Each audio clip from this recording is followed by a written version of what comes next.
In the first part, we were introduced to a world where alien creatures have invaded and attack anything that makes noise. Now, let's delve into how it all began. The story opens on the day of the apocalypse, in a small town. We see Lee, who is at a grocery store buying fruits. The store owner is watching the news on TV, which reports a large explosion. It's unclear whether this explosion was caused by a bomb or something else. Lee then heads to the park where his wife, Evelyn, and their children are already gathered. His eldest son, Marcus, has a baseball game today, and the family is there to support him. His daughter Reagan, who is deaf and mute, is also present. Because of her condition, the entire family knows sign language and primarily communicates this way. Suddenly, everyone notices an unknown object falling from the sky, landing near their town. The sight of it prompts the immediate cancellation of the game, and everyone starts heading home. Evelyn gets into the car with Marcus while Lee goes to retrieve his truck, with Reagan accompanying him. Lee spots a police officer and asks him about the mysterious object, but the officer has no information. Suddenly, a terrifying creature emerges from the police car and begins attacking and killing everyone nearby. These creatures have emerged from the meteor.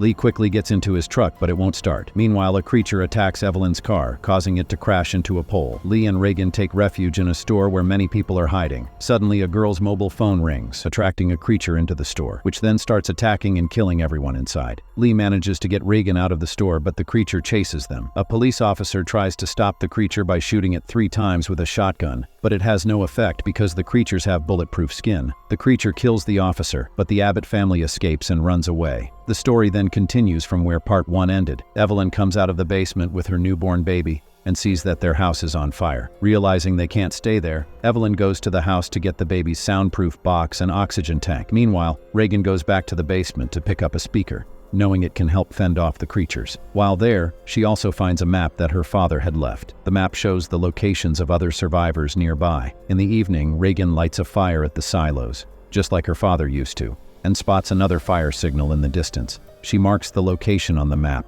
The next day, the Abbott family sets out to find refuge there, bringing only essential items: a shotgun and a pistol, a soundproof box and oxygen tank for the baby, and a microphone and speaker for Reagan. As they walk, they come across a railway station, but it's been booby-trapped. Evelyn accidentally triggers a trap, causing glass bottles to clink together, making noise. Seeing this, Abbott and her children quickly run away. During the escape, Marcus gets his leg caught in a bear trap, causing him intense pain and making him scream loudly. Abbott urges him to stay quiet, but the noise also causes the baby to cry. Reagan swiftly puts an oxygen mask on the baby and places him in a soundproof box. However, the commotion attracts a creature to their location. Reagan quickly turns on a speaker and uses her cochlear implant to emit a high-pitched sound, causing the creature pain and exposing its vulnerable head. Abbott seizes the moment and shoots the creature in the head, killing it. An unknown man observes all this from a distance. The family then rushes to a warehouse where they encounter the unknown man. The creature is finally dead. The man grabs Marcus and runs, jumping into a basement. Abbott and Reagan follow him down. The man leads them into a soundproof steel bunker. However, the bunker is completely sealed, and they realize they can't breathe for long. The man tells Abbott they can't stay there because there's no food or water, and they need to leave. Abbott recognizes the man's voice and asks him to reveal his face. The man hesitates but eventually takes off his hood, revealing himself to be Emmett, Lee's friend. Abbott shows Emmett her baby, and he is left speechless. He opens the bunker door, and they realize the creature has left. Marcus's leg is badly injured, so Reagan gives him headphones connected to a radio. Emmett asks Abbott how they managed to kill the creature. Abbott responds that she doesn't even know who killed it.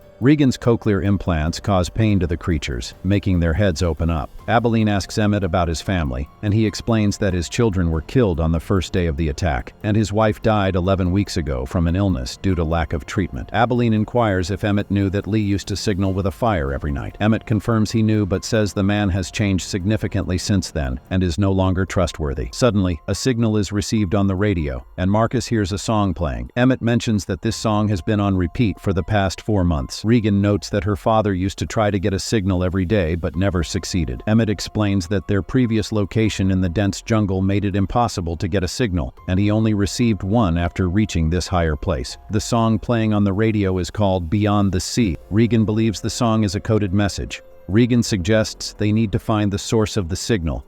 Emmett dismisses the idea, insisting no one is alive. That night, Regan wakes Marcus and takes him to the bunker. Using Lee's map, she discovers the radio signal is coming from a nearby island. She believes they should go to this island across the sea to find other survivors. Regan thinks she can help them by revealing the creature's weakness, and it will take only a day to reach the island. However, Marcus is terrified and forbids Regan from pursuing this dangerous plan. The next morning, Marcus finds a note on the radio that says, "Keep listening." He realizes Regan has left for the island alone. He informs Evelyn, who then pleads with Emmett to find her daughter. Emmett initially refuses, but Evelyn reminds him of his friendship with Lee, persuading him to help. Regan, following the train tracks, arrives at a station where she discovers a train filled with lifeless bodies, clearly victims of the creature's attack. Inside the train, she searches desperately for supplies and manages to find a first aid kit. However, as she moves cautiously among the corpses, a small noise escapes her lips, alerting one of the creatures. Quickly realizing the danger, Regan activates her amplifier, causing the creature intense pain. Despite this, it continues advancing towards her. With one hand clutching her cochlear implant, she struggles to aim her weapon at the approaching monster, but her shots miss their mark. Just as the creature closes in on her, Emmett appears and shoots it dead with a well-aimed shot from behind. The sound of the gunshot attracts more creatures towards them, escalating the danger. Emmett swiftly ushers Regan into a secure room within the station, assuring her they'll return once the coast is clear of monsters. However, Regan counters, passionately convincing Emmett of the importance of joining her journey to the island. She explains that broadcasting her cochlear implant's frequency via all radios could potentially save countless lives from the creatures. The next morning, Regan wakes to find Emmett gone, along with his amplifier, cochlear implant, and shotgun. Heartbroken and fearing the worst, she breaks down in tears. To her relief, Emmett returns soon after, explaining he went to scout a boat they could use to reach the island safely. Meanwhile, Evelyn, struggling with limited oxygen in her tank and Marcus needing urgent medication for his injured leg, resolves to venture alone to the pharmacy for supplies. Marcus pleaded with Evelyn to accompany her on the journey, fearing being alone. However, Evelyn gently explained that Marcus was in no condition to make the trip and had to stay behind to care for his younger brother. Determined, Evelyn set off along the sandy path, passing the bridge where BU had met his demise. She left her wedding ring on his makeshift grave and continued onward. Meanwhile, Emmett and Regan arrived at the beach and spotted several boats in the distance. Back at the pharmacy, Evelyn encountered no obstacles and returned with crucial medicines and 2 additional oxygen tanks for Marcus. In the factory, Marcus carefully watched over the baby in the box, exploring cautiously. As he ventured further, he stumbled upon where Emmett had been resting and tragically discovered the body of Emmett's deceased wife. Startled and frightened, Marcus accidentally made noise, drawing the attention of one of the creatures. He hurriedly fled back to the safety of their basement. At the marina, Emmett and Regan reached their destination and began to embark on a boat, ready to set sail. Emmett, moved by compassion,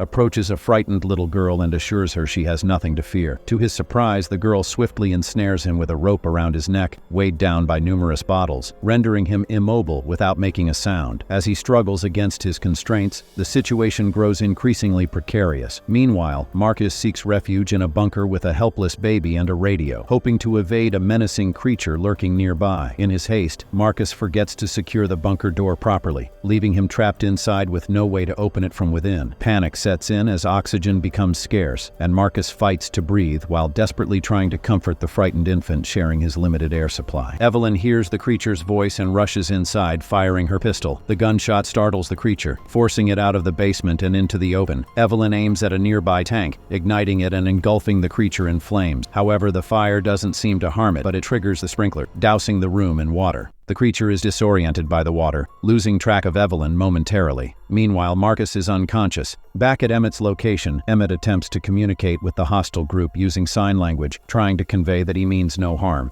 However, the group, fueled by fear or mistrust, refuses to listen. Their leader forcefully removes Regan's shirt and confiscates his amplifier and cochlear implant. Realizing the danger they're in, Emmett signals to Regan to jump into the water. In a swift move, Emmett ensnares the group's leader in a net, hoping to create an opportunity to escape or negotiate. Emmett's quick actions cause chaos as 2 creatures arrive and begin attacking the group. Amidst the commotion, Emmett dives into the water, still tethered by a rope around his neck. Emerging, he witnesses the creatures slaughtering the group. Realizing the creatures can't swim, Emmett takes advantage of the water's safety. One creature attempts to attack him but drowns in the process. Seeing this, the second creature follows suit, jumping into the water but meeting the same fate. Regan rescues Emmett, pulling him into a boat. Emmett reveals he retrieved Regan Reagan's cochlear implant from the group's leader during the struggle. They take both boats and head to an island where they find people joyously celebrating at a party. The island's safety from the creatures, who cannot swim, becomes clear, allowing everyone there to enjoy themselves without fear. Upon their arrival on the island, Reagan and Emmett were warmly welcomed by the locals. The island's leader explained that he had heard a song on the radio, which had informed him of their impending arrival. Emmett gave Reagan the credit for figuring it out. The leader then recounted how they had fled the mainland during the apocalypse when they discovered that the creatures couldn't swim. In the chaos of evacuation, only 2 out of 12 boats made it safely to the island before the creatures attacked. Later, Reagan and Emmett discussed how they had convinced the island leader to broadcast the sound from Emmett's cochlear implant over the radio. Emmett apologized to Reagan for doubting his idea. The next morning,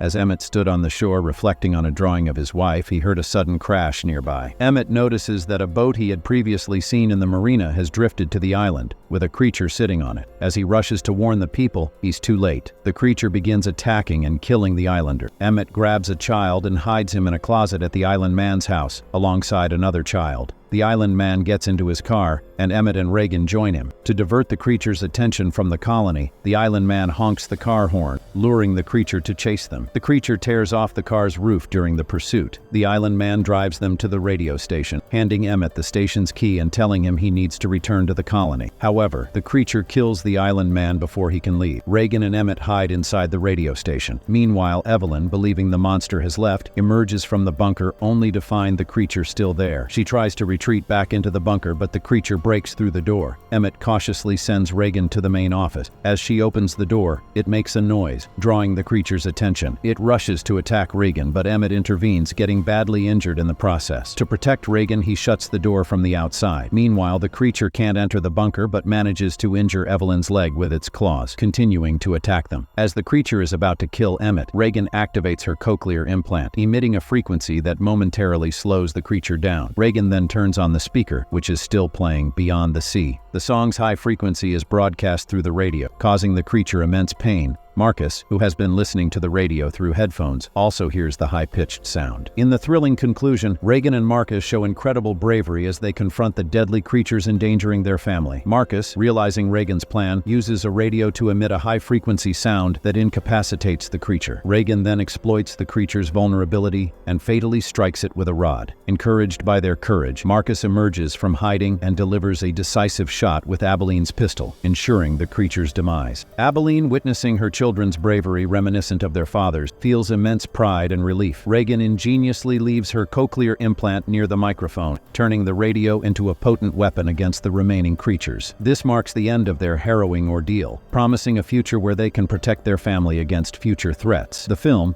much like its predecessor, is hailed for its suspenseful storytelling and character development, reaffirming its status as a blockbuster hit. And already a prequel has been released. I will explain that, so see you soon.